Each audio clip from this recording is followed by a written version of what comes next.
નમસ્તે વિદ્યાર્થી મિત્રો, વિરાણી શાળા પરિવાર વતી હું આપ સૌનું રસાયણ વિજ્ઞાનના ઓનલાઈન ક્લાસમાં સ્વાગત કરું છું. ગયા લેક્ચરમાં આપણે હાઇડ્રોજનથી નિયોન સુધીની આણ્વીય ઇલેક્ટ્રોન રચના જોઈ.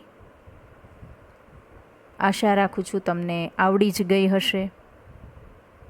મેં તમને જાતે પ્રયત્ન કરવા પણ આપેલો હતો, બરાબર. છતાં પણ તમને ટેક્સ્ટ બુકમાં બેરિલિયમથી નિયોન સુધીના આણ્વીય કક્ષકોની ગોઠવણી એક કોષ્ટકમાં આપેલી છે. એ પ્રમાણે તમે કરી શકો છો તૈયારી. હિલિયમ અને હાઇડ્રોજનની મેં કરાવેલી હતી, ઓક્સિજનની પણ કરાવેલી હતી, બરાબર. લિથિયમ જે છે એમાં sigma 1s2, sigma star 1s2 અને સિગ્મા 2s2, અને એમાં આપણે આગળ બહુ લાંબુ ન લખવું હોય તો સિગ્મા 1s2 અને સિગ્મા સ્ટાર 1s2ની જગ્યાએ તમે કે અને કે લખી શકો છો. કે જે છે એ બંધ કોષ દર્શાવે છે. આપણે n એટલે મુખ્ય ક્વોન્ટમ આંક, એમાં n બરાબર 1 તો એને કેપિટલ કે વડે દર્શાવીએ છીએ, n બરાબર 2 તો એને l વડે દર્શાવીએ છીએ, યાદ છે ને? તો એવી જ રીતે અહીંયા સિગ્મા 1s2 એ કે કક્ષામાં છે, એવી જ રીતે સિગ્મા સ્ટાર 1s2 એ પણ કેમાં જ છે, એટલે કે તમે દર્શાવી શકો છો. તો લિથિયમ જે છે એનો બંધ ક્રમાંક 1 આવે છે. ત્યારબાદ કાર્બન જોઈએ તો કાર્બન જે છે એનો બંધ ક્રમાંક 2 આવે છે, અને C2 અણુ જે છે એ બાષ્પ અવસ્થામાં આવો દેખાય છે, અને એમાં બંને દ્વિબંધ પાઈ બંધ છે, કારણ કે 4 ઇલેક્ટ્રોન 2 પાઈ આણ્વીય કક્ષકોમાં રહેલા છે. બાકી બીજા બધા અણુઓમાં શું થતું હોય કે દ્વિબંધમાં એક સિગ્મા બંધ હોય અને એક કયો હોય, પાઈ બંધ હોય. જ્યારે અહીંયા કાર્બનમાં બંને પાઈ બંધ જ છે, એ ખાસ યાદ રાખજો. તો આ રીતે બધા પરમાણુઓ જે છે એનો બંધ ક્રમાંક, એનો ચુંબકીય ગુણધર્મ, એની ઇલેક્ટ્રોનીય રચના એ તમને એક જ કોષ્ટકમાં આપેલું છે. તો હજુ જો કોઈને ન સમજાતું હોય તો મને પૂછી શકો છો. ત્યારબાદ આ લેસનનો છેલ્લો ટોપિક હાઇડ્રોજન બંધન. હાઇડ્રોજન બંધન એ એક પ્રકારનું રાસાયણિક બંધ છે, પણ જે અન્ય રાસાયણિક બંધો છે, સહસંયોજક બંધ, આયનીય બંધ, ધાત્વિક બંધ, એ બધા બંધ કરતાં આ નિર્બળ બંધ હોય છે. અને હાઇડ્રોજન બંધન શા માટે? તો જો કોઈ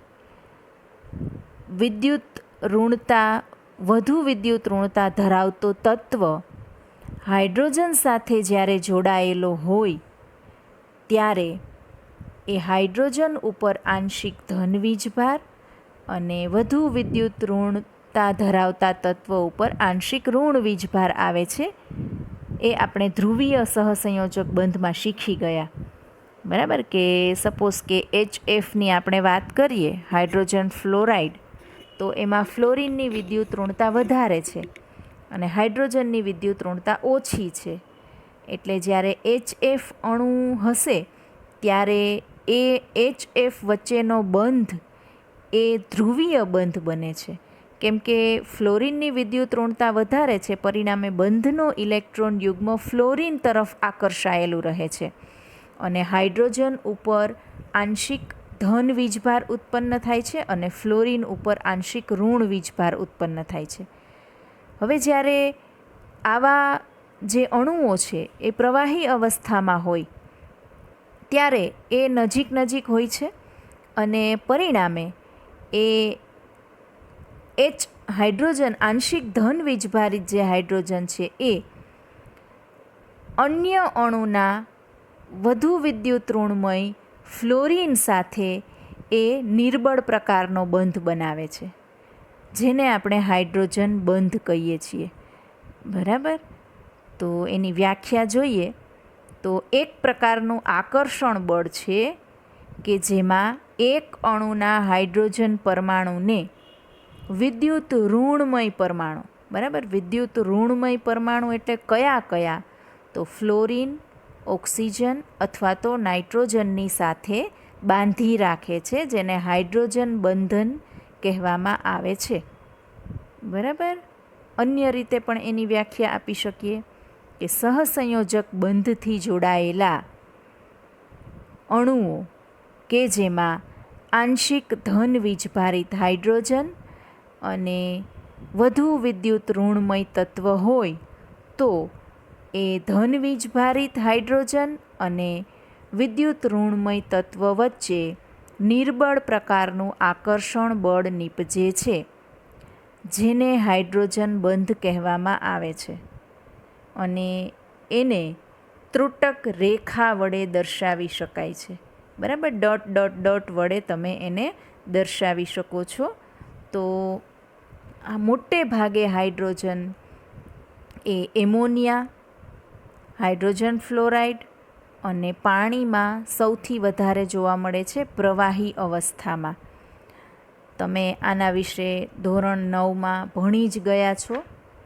એટલે હાઇડ્રોજન બંધ એ ખૂબ અગત્યનો છે.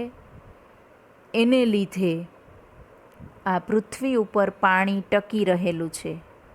વનસ્પતિના અંગે અંગ સુધી જે પાણી પહોંચે છે, બરાબર, એ હાઇડ્રોજન બંધને આભારી છે.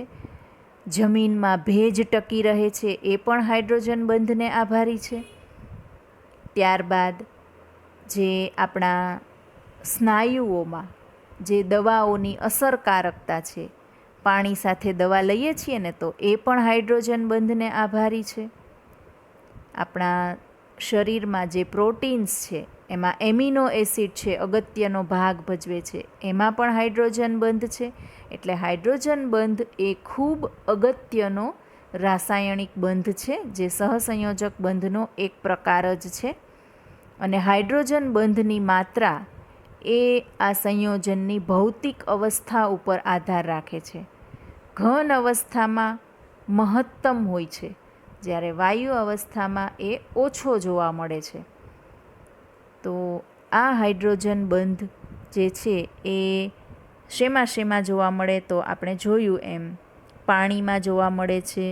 જુઓ, ઓક્સિજન છે એની ઉપર આંશિક ઋણ વીજભાર અને અન્ય અણુનો હાઇડ્રોજન પરમાણુ છે એના ઉપર આંશિક ધન વીજભાર, તો બંને વચ્ચે આકર્ષણ ઉદ્ભવે છે. એવી જ રીતે ફ્લોરિનમાં, એવી જ રીતે એમોનિયામાં પણ. તો આ રીતે જે વધુ વિદ્યુત ઋણમય તત્વ હોય અને એની પાસે અબંધકારક ઇલેક્ટ્રોન યુગ્મ પણ હોય તો એ હાઇડ્રોજન આંશિક ધન વીજભારિત હાઇડ્રોજનને પોતાની તરફ આકર્ષી શકે છે અને હાઇડ્રોજન બંધ બનાવી શકે છે. ક્લિયર? તો આ હાઇડ્રોજન બંધ એના મુખ્યત્વે બે પ્રકારો પણ છે, ઇન્ટરમોલેક્યુલર અને ઇન્ટ્રામોલેક્યુલર. બરાબર, આંતર આણ્વીય હાઇડ્રોજન બંધ અને આંતઃ આણ્વીય હાઇડ્રોજન બંધ. તો આંતર આણ્વીય હાઇડ્રોજન બંધ એટલે કે એક જ અથવા તો અલગ અલગ સંયોજનના બે જુદા જુદા અણુઓ વચ્ચે આ બંધ રચાતો હોય તો તેને આપણે ઇન્ટરમોલેક્યુલર અથવા તો આંતર આણ્વીય આકર્ષણ બળ, આંતર આણ્વીય હાઇડ્રોજન બંધ એવું કહી શકીએ છીએ. જુદા જુદા અણુઓ વચ્ચે હોય, બરાબર, બે અણુઓ અલગ અલગ જ હોય. દાખલા તરીકે HF લઈ શકો તમે, પાણીનો અણુ લઈ શકો, એવી રીતે કોઈ પણ આલ્કોહોલ છે, ઇથેનોલ છે, તો એ બધામાં આવો આંતર આણ્વીય હાઇડ્રોજન બંધ છે. આંતર આણ્વીય ઇન્ટરમોલેક્યુલર, તમને ઇન્ટર શબ્દ ખ્યાલ છે, બરાબર, ઇન્ટરનેશનલ આપણે વાંચ્યું છે ને કે બે દેશ વચ્ચે જો સ્પર્ધા હોય તો એને ઇન્ટરનેશનલ કહીએ છીએ. ક્લિયર? તો એ અણુ વચ્ચે આવો હાઇડ્રોજન બંધ બને તો એને આંતરાણ્વીય હાઇડ્રોજન બંધ કહે છે. ત્યારબાદ બીજો પ્રકાર છે ઇન્ટ્રામોલેક્યુલર અથવા તો આંતઃ આણ્વીય હાઇડ્રોજન બંધ. તો આ હાઇડ્રોજન બંધ એક જ અણુમાં જોવા મળે છે.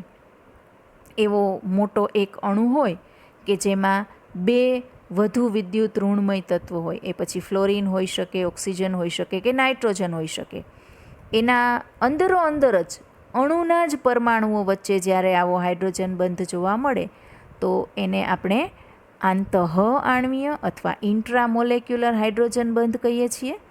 તમને ઉદાહરણ આપેલું છે ઓર્થોનાઇટ્રોફિનોલ. બરાબર, ઓર્થોનાઇટ્રોફિનોલ જે છે એમાં નાઇટ્રો સમૂહમાંનો ઓક્સિજન અને ફિનોલમાંનો હાઇડ્રોજન, એ બંને વચ્ચે હાઇડ્રોજન બોન્ડ છે, એક જ અણુ છે. તો આ રીતે એ આંતઃ આણ્વીય હાઇડ્રોજન બંધ. અન્ય ઉદાહરણો પણ તમને આગળ ઉપર આવશે, ત્યારે આપણે કહીશું કે ભાઈ કોને ઇન્ટરમોલેક્યુલર ને કોને ઇન્ટ્રામોલેક્યુલર આપણે કહી શકીએ. ક્લિયર? તો અહીંયા હવે આપણો આ ચોથો પાઠ પૂરો થાય છે.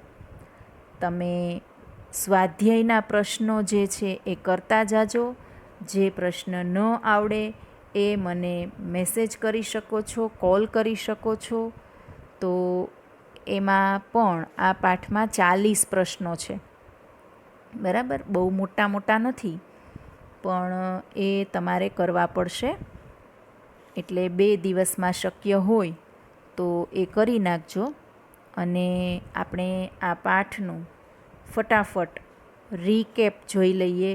એટલે કે તમારે આ પાઠમાં તમે શું શું ભણી ગયા, તો એ જોઈ લઈએ આપણે. સૌ પ્રથમ આવી ગયું લુઈસ, કોસેલ લુઈસનો અભિગમ. બરાબર, એટલે કોસેલ લુઈસ જે છે એણે અભિગમ આપેલો છે અને લુઈસ સંજ્ઞા આપેલી છે. લુઈસ સંજ્ઞા અથવા તો લુઈસ રચના જે છે એમાં આપણે 12મી કક્ષાના ઇલેક્ટ્રોન છે એ ટપકા વડે પરમાણુની આજુબાજુ દર્શાવી શકીએ છીએ. ત્યારબાદ આયનીય બંધ કોસેલ લુઈસે આપણને આપેલું છે કે ભાઈ સૌથી વધુ ઋણ તત્વ અને ધન આયનો જે છે એમની ઇલેક્ટ્રોન રચના જે છે એ અષ્ટક પોતાનું પૂરું કરવા માટે એ બંધ બનાવે છે, જેને આપણે આયનીય બંધ કહીએ છીએ. NaClના ઉદાહરણ ઉપરથી આપણે સમજ્યા. ત્યારબાદ એ લુઈસ અણુ રચના પણ જોઈ. સાદા અણુઓની લુઈસ રજૂઆત, પછી આયનોની લુઈસ રજૂઆત, કાર્બન મોનોક્સાઇડની, તો એ બધી. ત્યારબાદ નિયમનિષ્ઠ ભાર જોયો તમે, કે નિયમનિષ્ઠ ભાર યાદ છે ને, કે એક જ અણુમાં આપણે કોની ઉપર ધન વીજભાર, કોની ઉપર ઋણ વીજભાર લખી શકીએ, ઓઝોનના ઉદાહરણ દ્વારા. જેનું સૂત્ર છે કે મુક્ત પરમાણુમાં સંયોજકતા ઇલેક્ટ્રોનની કુલ સંખ્યા માઇનસ અબંધકારક ઇલેક્ટ્રોનની કુલ સંખ્યા માઇનસ 1/2 બંધકારક ઇલેક્ટ્રોનની કુલ સંખ્યા. ત્યારબાદ આયનીય અથવા તો વિદ્યુત સંયોજક બંધ. ત્યારબાદ બધા બંધ જે છે એ ફેક્ટર્સ એટલે કે બોન્ડ પેરામીટર્સ, બંધ લંબાઈ, બંધ કોણ, બંધ એન્થાલ્પી, બંધ ક્રમાંક, સંસ્પંદન રચનાઓ. ત્યારબાદ બંધની ધ્રુવીયતા, VACPR સિદ્ધાંત. VACPR સિદ્ધાંતના જે કોષ્ટકો આપેલા છે, કોષ્ટક 4.6 અને 4.7, જે તમારે યાદ રાખવાના છે. ત્યારબાદ સંયોજકતા બંધનવાદ, જેમાં આપણે પરમાણ્વીય કક્ષકોનું સંમિશ્રણ, ધન સંમિશ્રણ, ઋણ સંમિશ્રણ, શૂન્ય સંમિશ્રણ અને સંકરણ જોયું. બરાબર, તેમાં સિગ્મા બંધ અને પાઈ બંધ. તો સિગ્મા બંધ મોટે ભાગે SS સંમિશ્રણ, SP સંમિશ્રણ અને PZ સંમિશ્રણથી રચાય છે. જ્યારે પાઈ બંધ છે એ PX અને PY સંમિશ્રણથી રચાય છે. ત્યારબાદ જુદા જુદા સંકરણો જોયા. SP સંકરણ કે જેમાં રેખીય આકાર આવે છે, 180નો બંધકોણ આવે છે. SP2 સંકરણ કે જેમાં સમતલીય ત્રિકોણ આકાર આવે છે, 120નો બંધકોણ આવે છે.